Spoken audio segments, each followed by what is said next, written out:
quiero hablarte de algunas cosas que no viví en su totalidad, algunas sí, sino de cosas que escuché y algunas creo que pude aprenderlas. Pero aprender, léase con H intermedia. Aprender no solamente de conocimiento, sino que todas estas cosas te meten dentro de tu corazón fuertemente. Cuando Dios te da la oportunidad de oír, de recibir a través de grandes siervos de Dios, nosotros tenemos que aprovechar todo. El oír en el lenguaje bíblico implica alguien que presta atención con la disposición de su corazón para hacer aquello que oye. No está separado en el lenguaje bíblico el oír del hacer. Amén.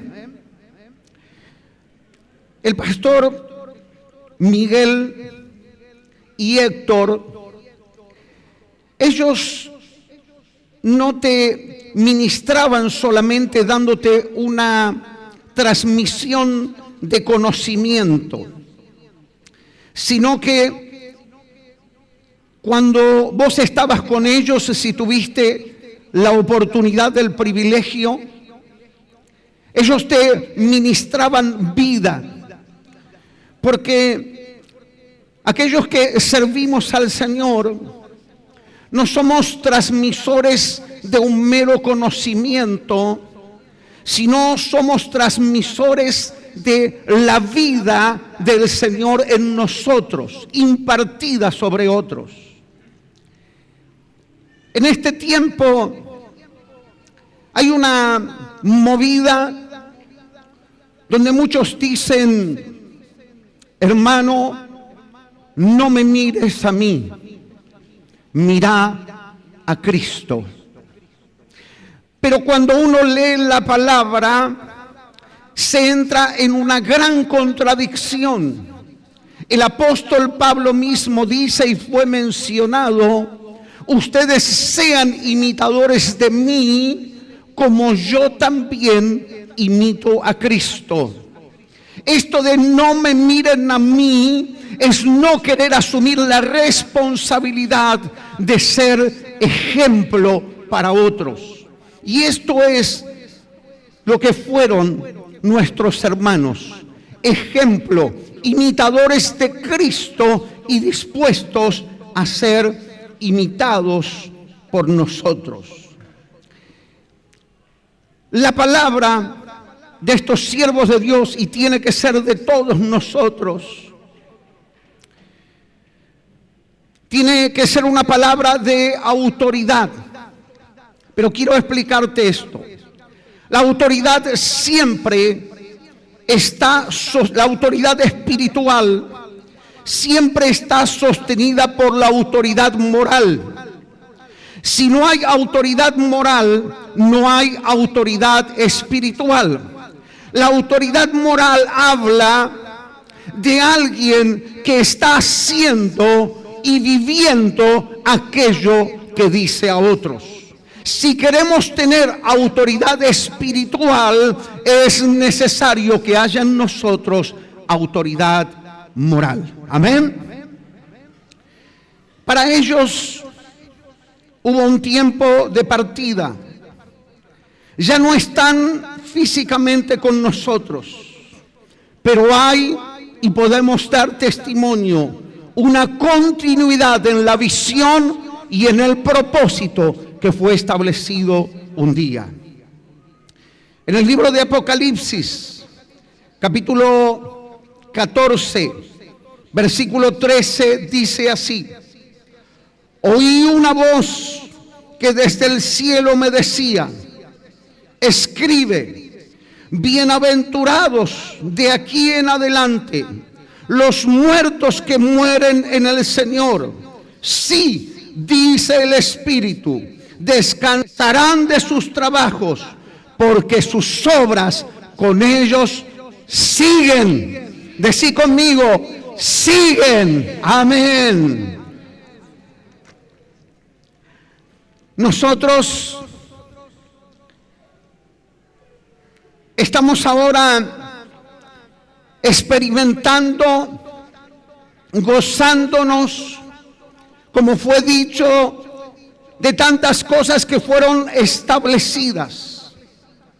Aquellos eran distintos tiempos para la iglesia. Por ejemplo, en los tiempos de Miguel, la iglesia tenía que ser muy combativa. Tenía que pelear.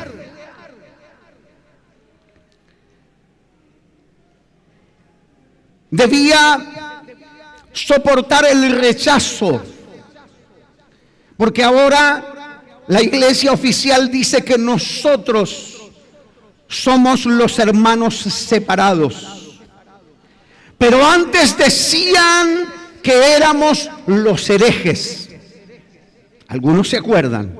¿Sí? Nada de hermanos ni hermanos, ni primos decían que éramos. Éramos los hermanos herejes. Y eso era muy fuerte. Casi todas las reuniones, cuando el culto se volvía animado y se cantaba bien a lo pentecostal, seguramente más de 2 o 3 o 4 piedras golpeaban en el techo de la iglesia. ¿Cuántos vivieron esto? A ver. ¡Fa, fa! Me acuerdo en el entrepiso de la iglesia, hay una piedra, tiraban piedras. Y si eso no pasaba, es que seguramente esa iglesia estaba un poco fría espiritualmente. Algo estaba pasando. Se oraba apasionadamente por el bautismo en el Espíritu Santo. Y el poder hablar en lenguas. Y acá hago un rescate y digo esto para todos. Nuestra doctrina es como que se fue aguando en algún aspecto respecto al bautismo en el Espíritu Santo. Porque decimos hoy, como dicen muchas otras iglesias, que los amamos a los hermanos y los bendecimos, que cuando vos haces la oración de fe y recibís a Jesús, ya recibís al Espíritu Santo. Yo creo que comienza una obra y una intervención del Espíritu Santo. Pero decían nuestros hermanos pentecostales, fundadores de nuestra iglesia, y dice nuestra doctrina pentecostal, te lo recuerdo, dice nuestra doctrina pentecostal que el bautismo en el Espíritu Santo tiene que tener la evidencia externa del hablar en lenguas. Amén. Amén. Es así. Así lo aprendimos. Después, ¿viste? Y así es. Y tiene que ser ahora. Tenemos que orar para que nuestras iglesias, y ya tengo el testimonio directo, el Señor lo está haciendo. Hay una intencionalidad. Te digo esto, mi querido pastor. Aquellas cosas de las que nosotros hablamos y ministramos son las que van a prosperar en nuestras iglesias. Entonces necesitamos volver a hablar de la necesidad que nuestros queridos hermanos fieles en el Señor, que los siervos y siervas del Señor reciban la investidura, la unción, el poder, la manifestación del Espíritu Santo en todo aquello que tengan que hacer para el Señor. Amén. Pastor, pastora, líderes, oremos al Señor, oremos por cada uno de nuestros hermanos para que sean ministrados, investidos en el poder del Espíritu Santo. Amén. Amén. Otra cosa que sucedía, y algunos de nosotros las vivimos también. No había pausa. No había tiempo para detenerse. Por eso es que todos los días teníamos culto. ¿Cuándo se acuerdan de esto? El lunes no sé qué cosa, el martes, el miércoles, el jueves, el viernes teníamos que ir a una casa. El sábado nosotros teníamos la reunión de jóvenes los lunes. Imagínate, los lunes era como el día ese que bueno, el pastor quería descansar y te lo tiraba para que hagas reunión con los jóvenes. Todos los días culto. Porque había una urgencia que estaba en ellos de sembrar la palabra, de enseñar. Porque también estaba sobre ellos una profunda convicción que también fue disipándose con el tiempo. Es esto que decía la iglesia primitiva. Ellos lo creyeron y lo asimilaron. Ellos decían: es necesario predicar el evangelio, es necesario sembrar la palabra, es necesario enseñar. ¿Por qué? Porque Cristo viene pronto. Amén, amén. ¿Cuántos de nosotros creemos esto y tenemos esta profunda convicción hoy? Que esto no se pierda. La iglesia del Señor es una iglesia que camina en la expectativa constante de la venida del Señor. Por eso no es que esperamos tiempos especiales, convenciones, eventos, sino que caminamos cada día buscando de alinearnos en la voluntad de Dios, porque tenemos expectativa de que el Señor viene a buscar a su iglesia. Amén, sí, Señor. Amén. Gracias, Jesús.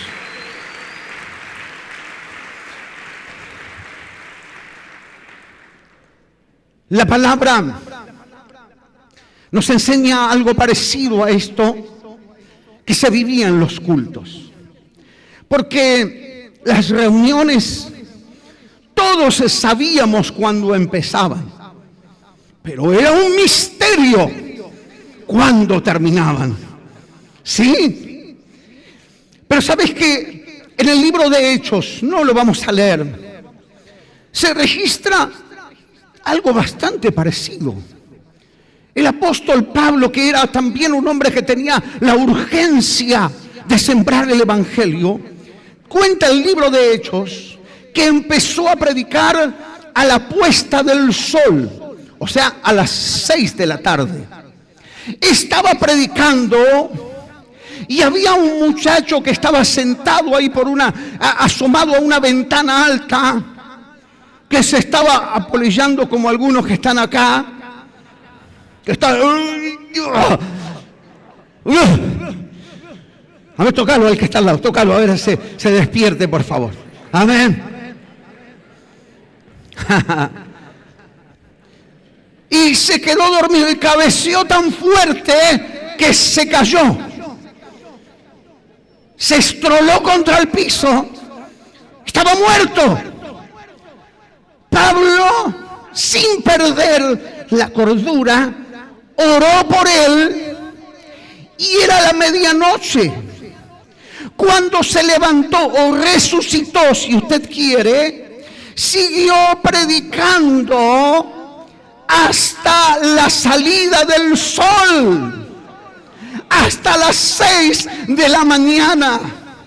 12 horas, una máquina predicando. Amén. ¿Te das cuenta? Ellos eran más literales que nosotros en entender reunión, tiempo, pero ya digo, había una urgencia que quizás está un tanto perdida. Quiero contarte algunas anécdotas, hay un montón. Una que me contaba Héctor, que en una reunión de oración estaban orando y alguien, no recuerdo si era una hermana o un hermano, empezó a decir: zapallito, zapallito, zapallito. Es así, ¿no? Zapallito, zapallito, zapallito. Sonaba raro para hacer una lengua, ¿no? Estaba hablando en lenguas. Y mientras estaban orando, alguien recibió convicción del Espíritu Santo porque había robado unos zapallitos de una quinta vecina. Amén. Así obraba el Espíritu Santo en esa sencillez. Imagínate ahora si estamos orando y alguien dice: Mina, Mina, Mina. Esa mina con la que está saliendo no es tu esposa.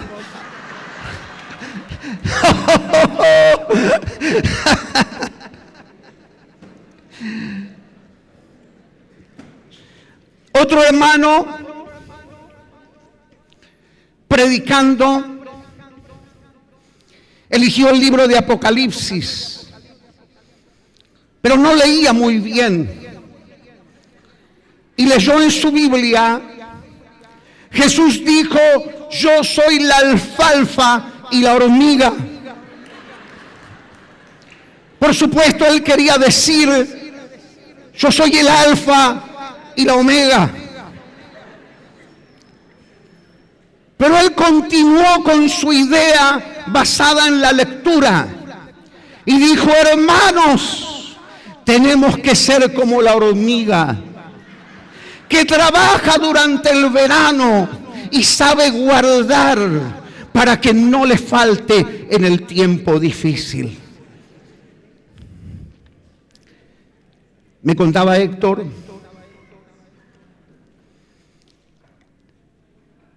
que en un culto estaba tocando el acordeón, que está allí. Creo que es el mismo. Estaba tocando el acordeón en la primera fila de bancos y sintió una mano en el hombro y se dio vuelta para ver quién le había puesto la mano aquí en el hombro. Y escuchó una voz que decía: vos vas a ser el pastor de esta iglesia. Me dice Héctor: no se lo dije a nadie, por las dudas. Pero yo creo en esas experiencias. Hoy, para devaluarlas, se llaman místicas, pero son reales, auténticas, fundadas en la palabra de Dios. Porque si usted quiere devaluar diciendo experiencias místicas, toda la Biblia, la palabra de Dios, abunda en esas experiencias donde Dios, de manera real, contundente y hasta se puede tocar, habla y habló y seguirá hablando a los siervos y las siervas del Señor. Así como llamó en aquel tiempo. No sé si la experiencia será similar, diferente, pero Dios está tocando el hombro de sus siervos para llamarlos a servir. Amén. Si yo tuviera que definir el ministerio de Héctor, lo definiría como un ordenador del pensamiento apostólico, o sea, de todo ese camino que fue hecho. Porque te explico, todo ese camino que fue hecho previamente, se fueron afirmando cosas en la medida que se caminaba. Decía Héctor, la doctrina, la teología, era aprendida por los himnos que se cantaban, no tanto por el desarrollo de una predicación teológica. Pero Héctor, un siervo de Dios, un hombre formado, y yo lo asocio, ya digo, con Lucas. Si usted lee el Evangelio de Lucas, va a ver que Lucas hace esto, pone en orden, sí, el ministerio, la historia de Jesús. Así, de la misma manera, Héctor fue un ordenador del pensamiento apostólico, un entusiasta de la vida, muchas veces escondiendo las lágrimas, para sonreírte y decirte: vos métele para adelante. Métele para adelante. Alguna vez te lo dijo, ¿no? Amén. Aleluya.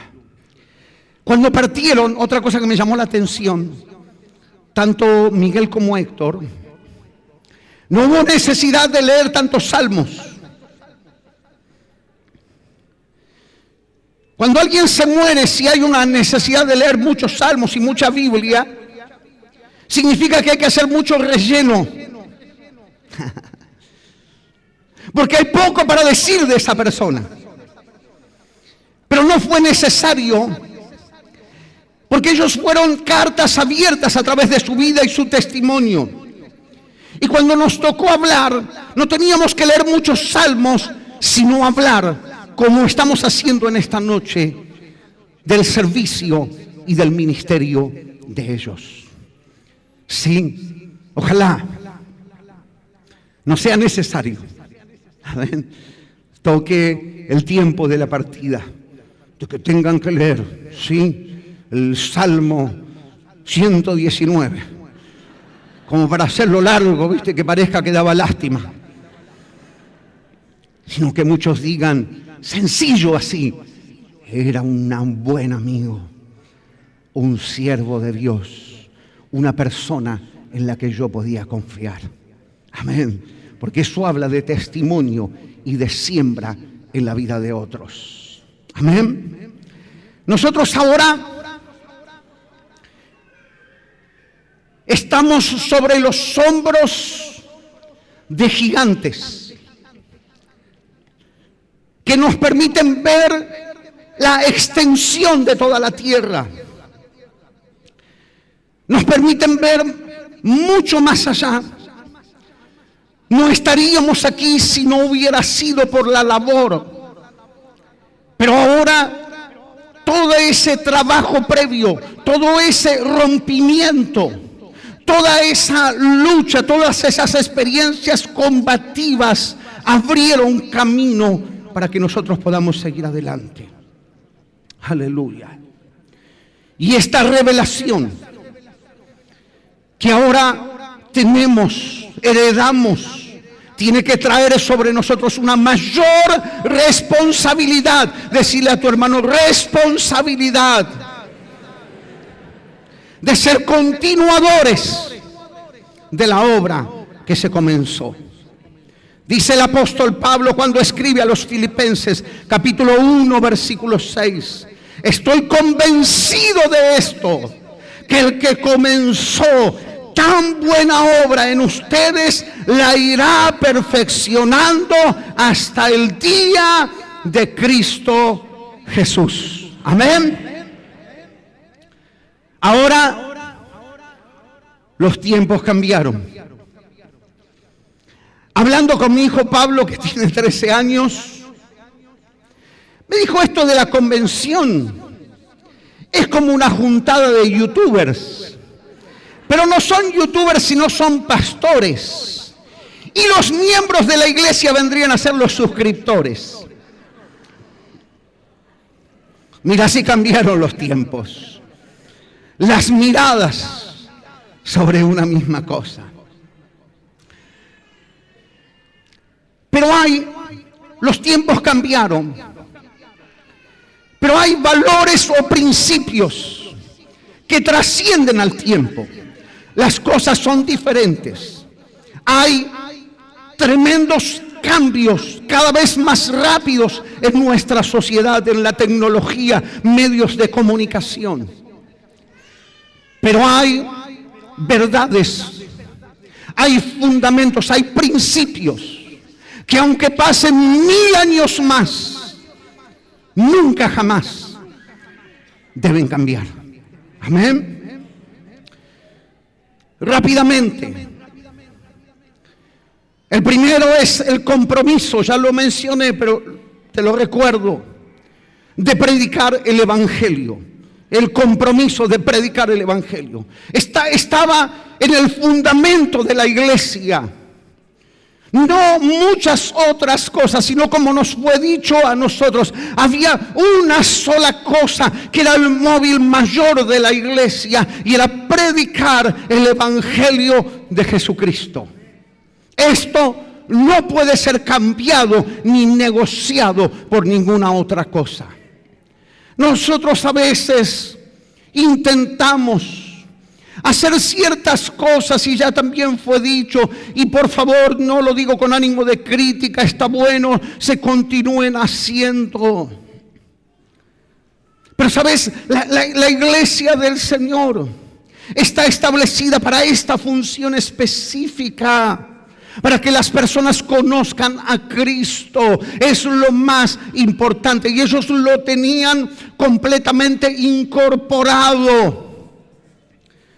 Segundo, había mucha oración y mucha dedicación y mucho interés de la salvación de la familia.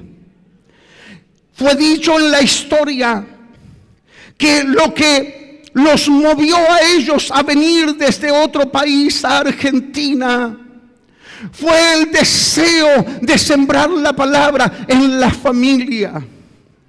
Porque verdad que está bueno que muchos otros conozcan a Cristo, pero el Señor conoce nuestro corazón, que nuestro mayor deseo es que nuestra familia, nuestra propia familia, nuestra casa alcance salvación. Y oramos declarando, creyendo que los pródigos de cada familia vuelven a los pies de Cristo. ¡Aleluya! Sí, Señor. No te hagas tanto problema si en tu familia hay algunos hijos pródigos. Aunque pródigos, son hijos. Aunque pródigos, son hijos. Y si son hijos, van a volver a la casa del Padre. Amén. Aleluya.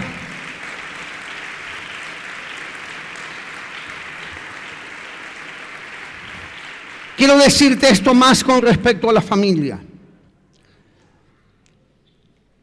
Sé que quizás te pese algunas cosas que puedan ocurrir en tu familia, con tus hijos, esposo, esposa.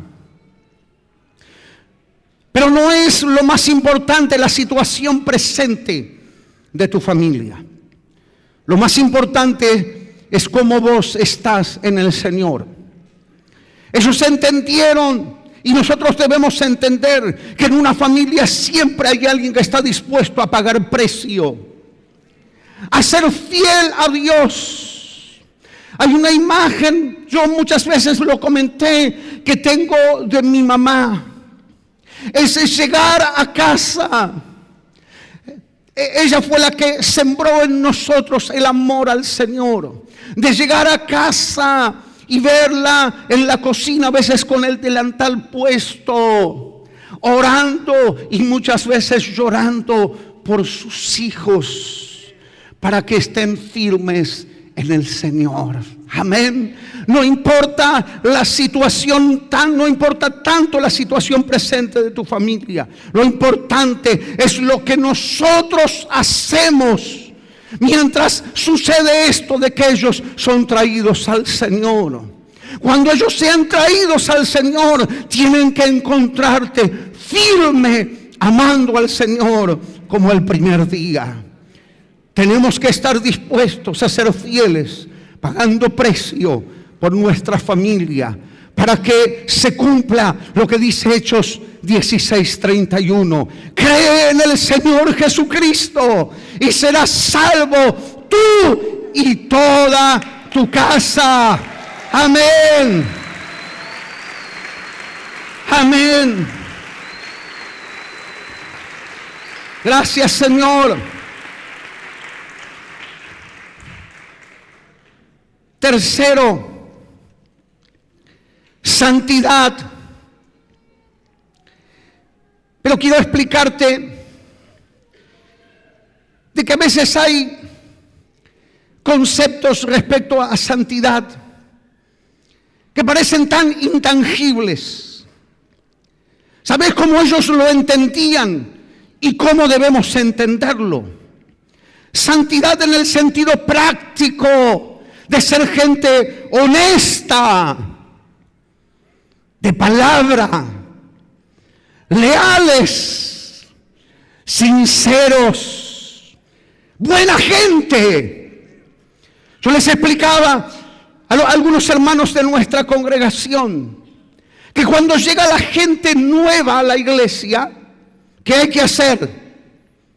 Saludarlas, recibirlas. Pero les decía, esta no es una estrategia evangelística. Esto es de ser buena gente, de ser educados como te enseñaron en tu casa. Porque si vos no saludás a la gente en la iglesia, es porque algunos principios no lo tenés aprendidos. Por eso ellos entendían santidad desde el aspecto práctico, no una cosa ideológica, intangible que no se puede entender. No, buena gente, que labura, que no roba en el trabajo, que no va a dormir al baño 2 horas. Que se lleva bien con sus vecinos. Que la loca esa que vive al lado, que va, y después se hace la evangélica que ahí se agarra la Biblia, una loca, dicen algunos. Santidad, sentido práctico, buena gente, fe, y algo decíamos hoy. Dice la palabra, y te lo voy a leer como decía la versión 1909. Y la 60, por supuesto, que es la verdadera.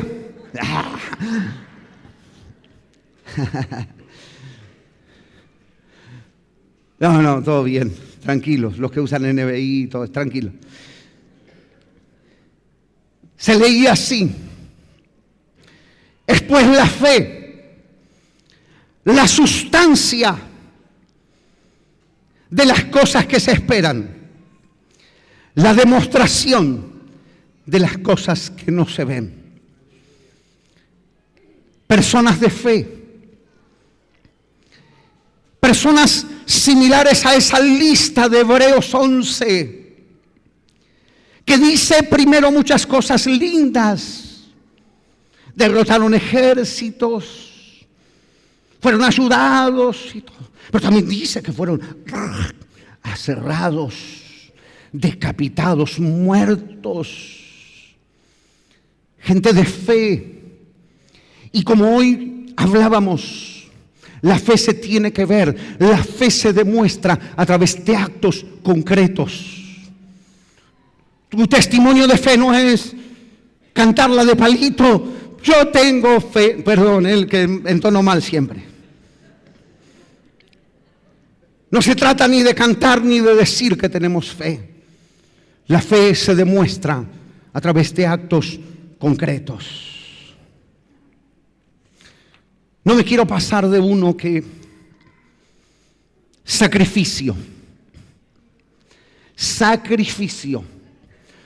Pero pastor, que está enseñando otra doctrina, el sacrificio, ya lo hizo Cristo. No te estoy hablando del sacrificio para salvación. Por supuesto que ese fue gestado y logrado por Jesús en la cruz del Calvario. No hay ningún otro sacrificio. Pero me refiero al sacrificio, y esta es la definición. Es un esfuerzo extra para alcanzar la meta. Quizás para algunos fue un sacrificio llegar a este lugar. Viaje, dinero, tiempo que se resta del descanso. ¡Ay, maravilloso! Un fin de semana largo. Quiero decirte que muchos, aún de nuestras propias iglesias, no entendieron esto. Porque para muchos el mar se les hizo más atractivo que la cruz. ¿Me entendés? El mar se les hizo más atractivo que la cruz. Pero para nosotros hay sacrificio, hay siembra de sacrificio. Estamos aquí buscando del Señor con todo nuestro corazón. Pero hay un principio que se cumple inevitablemente. El Señor dice: yo voy a honrar a los que me honran. Y hay honra y recompensa de todo lo que hacemos para el Señor. Sacrificio. Hermano, en todo lo que queremos hacer, querer servir al Señor, se tiene que meter esto en nuestros huesos, en la médula de nuestros huesos. Es necesario sacrificio, porque así fue edificada la iglesia del Señor, en base a personas que se sacrificaron. Yo te contaba de lunes a lunes culto. ¿Vos crees que ellos no laburaban? Que los tanos no laburaban. Los tanos laburaban desde las 6 de la mañana y entraban a las 5 de la mañana si podían. Y salían a las 7 de la tarde. Y si había una hora más, y como podían, sin un bañito o sin bañito. Unos mates. Como dijo un hermano debajo de la ducha, le dije: te van a salir lavados si te lo tomas debajo de la ducha. Y me voy para la iglesia. Esa era la vida, la dedicación, sacrificio. No podemos edificar nada si no hay sacrificio, hermanos. Si no hay esfuerzo, si no hay entrega, si no hay rendición en nuestra vida. Esta institución, los fundamentos de esta institución están establecidos sobre lágrimas y sudor de siervos y siervas de Dios que se sacrificaron a favor de la obra de Dios para que hoy nosotros disfrutemos de todo esto. Amén. Aleluya. Oh.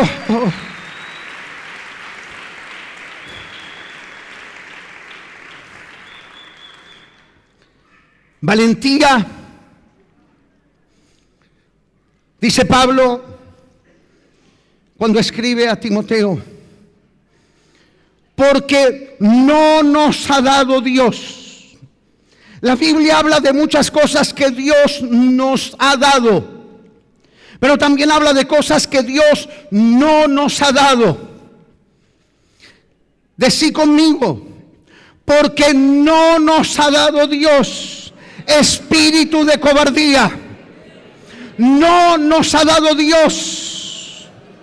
Si se despierta un temor, si te sentís intimidado para servir, para predicar el evangelio, si surge en tu corazón un temor, como decía también Eduardo, esos lobos que son temores que te quieren intimidar y detener. La intimidación siempre es un ataque del enemigo con el propósito de detenerte, de que no avances. Pero aquí estamos y creemos que el Señor nos hace más que vencedores. Pueblo de Dios, pueblo valiente. Amén.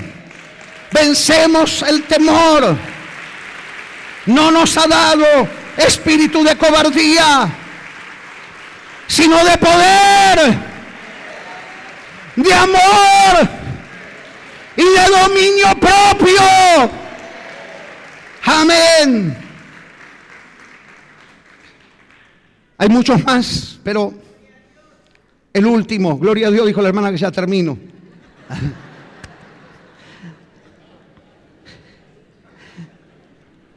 Amor es el último. ¿Te acordás de Pedro?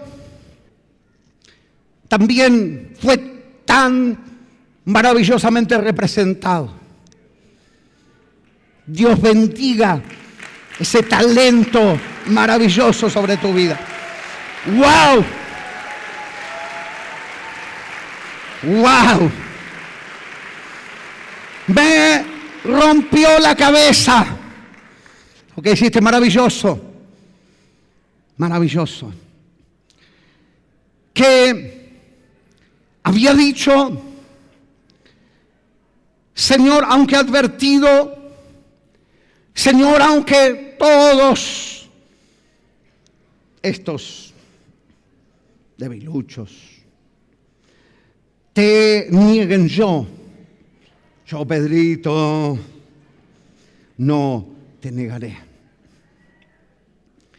Sin embargo, cuando fue reconocido,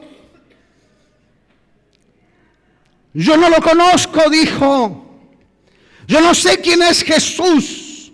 Y dice un evangelio que maldecía afirmando esto. O sea, decía, maldito sea, digo que no lo conozco.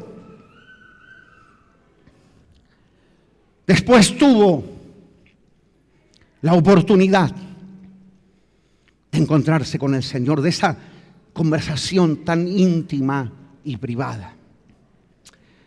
Porque nuestro Dios es Dios de amor, es Dios de misericordia, es Dios de nuevas oportunidades, es Dios que nunca por una falta, por una falla, desamparará a sus siervos y a sus siervas. Y solamente preguntó, no hubo reproches, ningún reproche, solamente una pregunta. Pedro, ¿me amas? Y el Señor le dijo, sí, Señor. Pedro dijo, sí, Señor, te amo. Y el Señor le habló de pastorear ovejas, corderos, en las 3 veces que le preguntó. ¿Por qué? Porque el amor al Señor, al igual que la fe, siempre tiene una expresión práctica. Nosotros podemos cantar todos esos coros tan lindos, tan románticos que se cantan ahora, que dicen que si el Señor no está con nosotros, como que no podemos respirar y nos vamos a caer muertos como un pájaro que está herido. Y nos emocionamos tanto cantando y loando. Pero el amor, mi hermano, mi hermana, tiene una expresión práctica. Nadie puede decir que ama al Señor y no lo sirve. Nadie puede decir que ama a las personas a las que Dios ama y no está dispuesto a sembrar la palabra, a predicar el evangelio de Jesucristo. Te decía, estos son valores, principios que trascienden a través de todos los tiempos. Repaso: el compromiso de predicar el evangelio, la salvación de la familia, la santidad, el sacrificio, la fe, la valentía y el amor. Sigamos nosotros caminando en estos valores que son eternos y que trascienden a todos los tiempos, honrando a Dios y a todos aquellos que sembraron en nosotros. Si vos alguna vez pensaste en honrar a alguien que ya no está con vos, o sea, en un ser muy querido, mamá, papá, la honra ¿Sabes cómo se manifiesta? Haciendo. Decí conmigo, haciendo lo que ellos hubieran querido. Lo que ellos nos enseñaron. Yo creo claramente, por conocerlo, que las palabras tanto de Miguel como de Héctor es: iglesia, hermanos, hay que meterle para adelante. Tenemos que seguir firmes y fieles, sirviendo al Señor, como hicimos compromiso con el Señor, hasta que el Señor venga por nosotros. Hasta que el Señor venga por nosotros. Amén.